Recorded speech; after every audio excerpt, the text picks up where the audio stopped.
0 un 4-0 summā. 38. minūte, individuāla, ģeniāla darbība no Emersona. Pirms tam, 1 minūti iepriekš, viņš tā kā nedaudz iesildījās, jau mazliet paraustīja pretinieku aizsargu, bet šajā epizodē viņš ir neatvairāms un iepriecina latviešu līdztejas, kuri atbraukuši no Latvijas, no Rīgas uz Lārno. Tiešām fantastika, kā Emersons izmāna. 45 grādu leņķa paņem un trāpa pašā vārtu stūrī. Ko tu pret tādu futbolistu pasāksi? Cosgroves aizsardzībā bez cerībām. Un acīgs, sitiens Fergusons pat īsti neizlēca. Nevis īsti neizlēca, bet vispār neizlēca.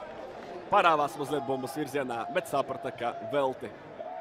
Tur būs jāķer tikai baloži, nevis bumbas, bet Daniels Balonis ar kolēģiem var līksmot 1-0 RFS labā un 4 vārtu pārsvars 2 spēļu summā.